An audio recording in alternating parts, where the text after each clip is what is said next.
Avant de commencer cet enseignement, j'aimerais vous dire deux choses. La première chose, c'est d'avoir des masques d'oxygène spirituel. Parce qu'avec cet enseignement, nous allons aller plus profondément dans les eaux de la parole. Très profond. Si bien que si vous n'avez pas de souffle, vous allez ne plus rien comprendre. Or, la foi vient de ce que l'on entend. Romains 10, verset 17. Et on entend uniquement ce que l'on comprend. Donc, soyez très attentifs et réécoutez la vidéo plusieurs fois s'il le faut. Parce que ce que je vais dire ici là est très capital. La deuxième chose, c'est que tout ce qui sera dit ici ne sera pas dit pour attaquer telle dénomination ou telle église. Donc il va peut-être arriver que je dise des mots durs et que je cite chat par chat. Ne venez pas me dire non frère Yonif, tu es orgueilleux. Non frère Yonif, tu attaques les gens. Prêche seulement la parole. Arrête d'attaquer les gens. Je ne suis pas responsable de ce qui est écrit dans la Bible, mais je suis responsable de dire ce qui est écrit. Une fois que c'est clair, entrons maintenant dans les eaux de la parole et nageons. Apocalypse chapitre 12 verset 1. Un grand signe parut dans le ciel. Arrêtons-nous d'abord là. Vous devez savoir, mes frères, que chaque fois que Dieu doit faire quelque chose de très important sur la terre, il l'annonce d'abord dans le ciel. C'est ainsi que quand Jésus devait naître, il y a eu 3 étoiles dans le ciel qui se sont regroupées pour former une seule étoile. Cela était un signe dans le ciel qui indiquait que le Messie venait sur la terre afin de sauver l'humanité de ses péchés. Et les mages qui l'ont su et qui sont venus voir le bébé Jésus l'ont su parce qu'ils surveillaient les signes dans le ciel, les étoiles. C'est pourquoi, si vous faites des recherches dans l'astronomie, vous découvrirez que ces 3 étoiles qui se sont formées en une seule étoile pour annoncer la naissance de Jésus, s'étaient à nouveau séparées après que Jésus eut quitté la terre. Et pendant 2000 ans, ou presque, elles se sont déplacées de l'Orient vers l'Occident. Et elles sont restées séparées pendant tout ce temps, jusqu'à la naissance de William Marion Branham le 6 avril 1909.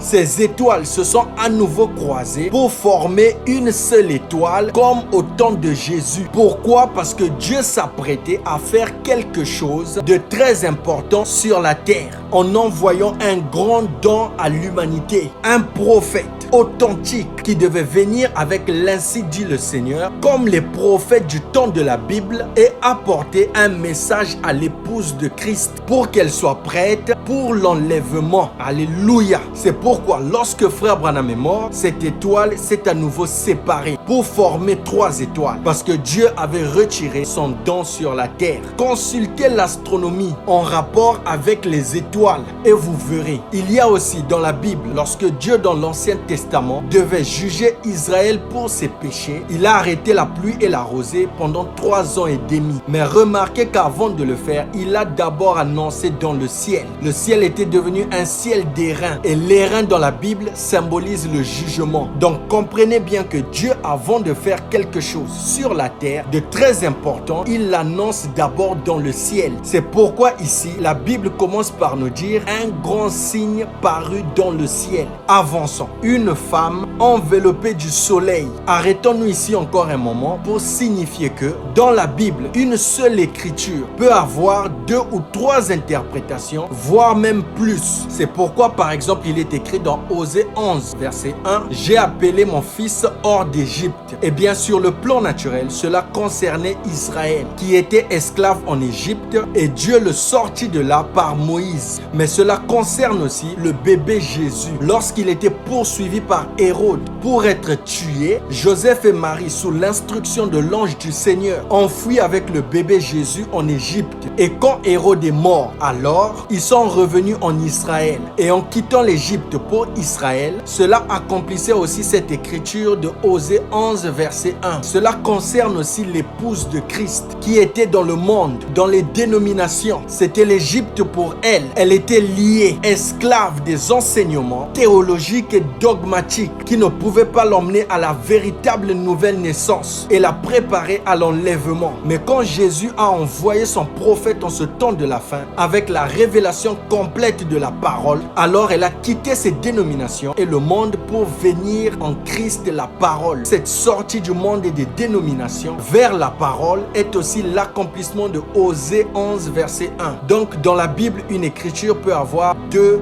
3 ou plusieurs interprétations. Et dans ce passage ici, cette femme sur le plan naturel, sur le plan physique, symbolise d'abord Israël. Et sur le plan spirituel, l'Église. Mais l'Église avec grand E, donc l'épouse de Christ. Car l'Église avec petit e, c'est l'ensemble des dénominations, les vierges folles. Donc, cette femme dans ce passage représente deux entités. Israël sur le plan physique et l'épouse de Christ sur le plan spirituel. Et la Bible ajoute qu'elle, c'est-à-dire cette femme, était enveloppée du soleil. Alléluia. Or, le soleil symbolise Dieu lui-même. Psaume 84, verset 11. Mais il symbolise aussi la grâce et la miséricorde de Dieu. Luc chapitre 1, verset 76 à 79. En d'autres termes, la femme était enveloppée de la grâce de Dieu. C'est-à-dire qu'elle vivait dans la grâce, qu'elle vivait sous la période de la grâce. On ajoute que la lune était sous ses pieds. La lune symbolise la loi de l'Ancien Testament. Et remarquez que dans le naturel,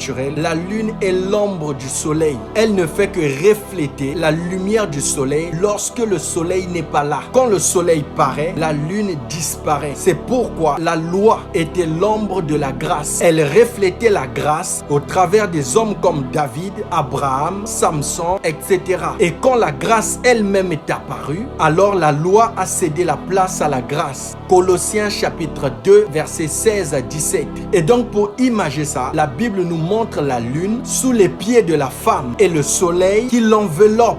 Ensuite, on ajoute une couronne de 12 étoiles était sur sa tête. Cette femme-là, la couronne à 12 étoiles symbolise l'enseignement, la doctrine des apôtres. Éphésiens chapitre 2, verset 20. L'Église est bâtie sur l'enseignement des 12 apôtres. C'est pourquoi Dieu, en ce temps de la fin, devait envoyer William Marion Branham, d'après Malachie 4, afin de ramener les gens à l'enseignement apostolique. Parce que tout ce qui s'enseigne aujourd'hui n'a rien à voir avec les apôtres.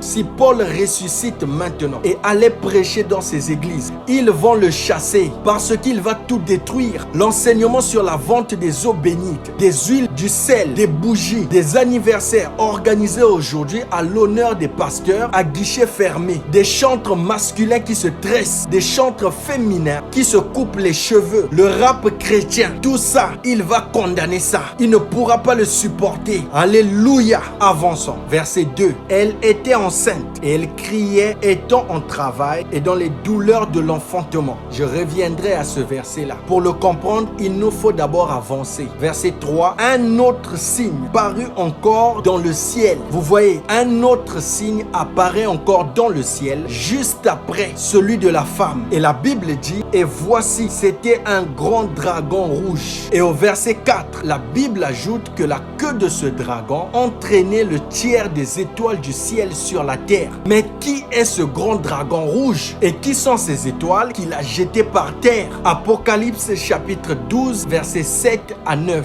Suivez très bien. Il y eut guerre dans le ciel. Michel et ses anges combattirent contre le dragon. Et le dragon et ses anges combattirent. Mais ils ne furent pas les plus forts. Et leur place ne fut plus trouvée dans le ciel. Verset 9. Et il fut précipité. Le grand dragon, le serpent ancien, appelé le diable et Satan, celui qui séduit toute la terre. Il fut précipité sur la terre et ses anges furent précipités avec lui. Donc, le grand dragon rouge dont parle la Bible, c'est Satan le diable. Et les étoiles qui sont tombées sur terre au travers de sa queue, ce sont le tiers des anges qu'il a séduits au ciel et qui, précipités avec lui sur la terre, sont devenus des démons. Et ces anges étaient le 2/3 des anges du ciel. Et donc, en suivant le diable qui est devenu leur maître, ils sont devenus automatiquement ses anges. Écoutez ça, Matthieu 25, verset 41. Ensuite, il dira à ceux qui seront à sa gauche, retirez-vous de moi, maudits, allez dans le feu éternel qui a été préparé pour le diable et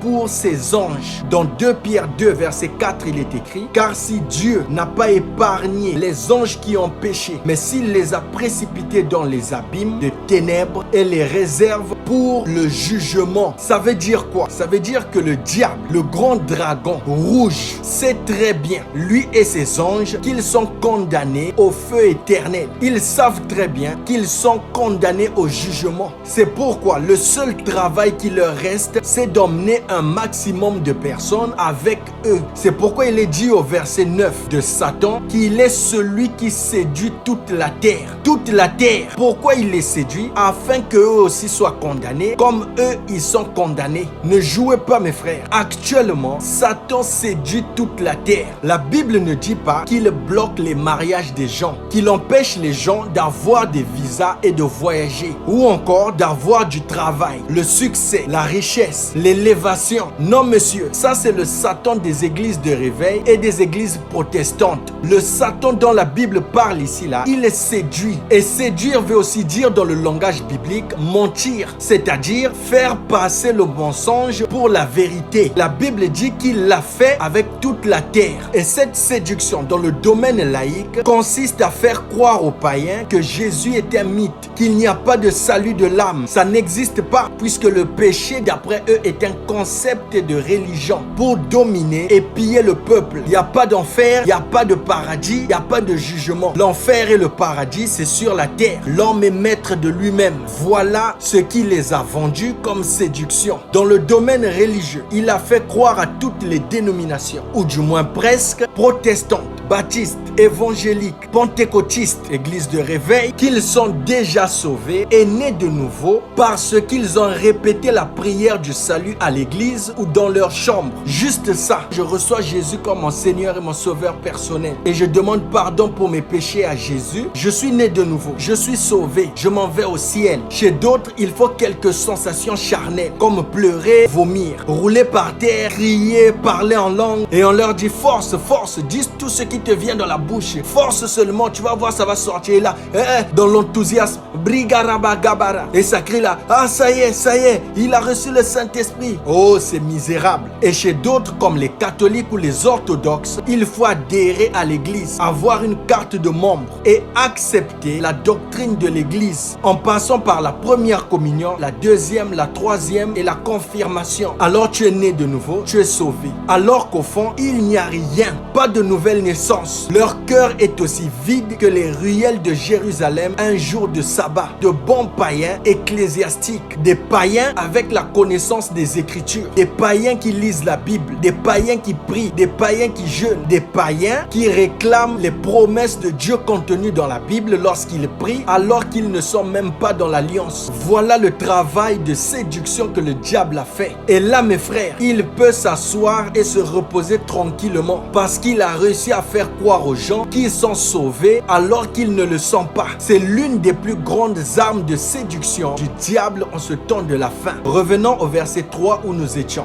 On dit, voici, c'était un grand dragon rouge. Nous savons maintenant qui est le grand dragon rouge. C'est le diable Satan. Et la Bible ajoute qu'il avait 7 têtes et 10 cornes. Mais quelles sont ces 7 têtes et 10 cornes dont avait le grand dragon rouge, le diable? Apocalypse chapitre 17, versets 7, 9 et 10. Et l'ange me dit, pourquoi t'étonnes-tu? Je te dirai le mystère de la femme. Attention, attention. Cette femme est différente de celle d'Apocalypse chapitre 12, verset 1 qui était enveloppée du soleil. Ce sont deux femmes différentes. Remarquez que chez celle-là, on dit qu'elle était portée par une bête, alors que chez l'autre, elle était enveloppée dans le soleil. Le mystère de la femme et de la bête qui la porte. Et suivez ceci, cette bête qui porte la femme, on dit qu'il avait 7 têtes et 10 cornes. Or, la bête à 7 têtes et 10 cornes, nous l'avons vu, c'est le grand dragon rouge, appelé le diable et Satan. En d'autres termes, derrière cette femme se cache le diable. En d'autres termes encore, le diable se fait passer pour la femme dans le soleil auprès du monde entier au travers de cette femme-là. Verset 9, c'est ici l'intelligence, pas l'intelligence des cours bibliques. Non, moi je suis professeur dans l'art de comment prêcher. J'ai un master. C'est pas de ça qu'il s'agit. On ajoute qu'il y a de la sagesse, pas non plus la sagesse de la théologie. Je sors tout droit de l'université d'Ottawa. J'ai obtenu mon doctorat en théologie. Je vais vous apprendre l'homélétique, comment captiver son public. Ce n'est pas de ça dont il s'agit. Ça, c'est la sagesse du monde. Elle est rejetée par Dieu. Alléluia. Il faut la sagesse de Dieu. Alléluia. La sagesse qui vient par le Saint-Esprit. Continuons, mes frères. Les 7 têtes, entre parenthèses, du grand dragon rouge, appelé le diable et Satan, sont 7 montagnes sur lesquelles la femme est assise. Mais qui est cette femme d'abord pour qu'elle puisse s'asseoir sur 7 montagnes à la fois? Alléluia. Mes frères, allons d'abord au verset 18 pour découvrir qui elle est. La Bible s'interprète elle-même. Dieu n'a pas besoin d'interprète. Mettez vos écoles de théologie de côté. Verset 18. Et la femme, entre parenthèses, qui est portée par le grand dragon rouge, appelé Satan le diable, cette femme-là que tu as vue, c'est la grande ville qui a la royauté sur tous les rois de la terre. Oh my! Alléluia!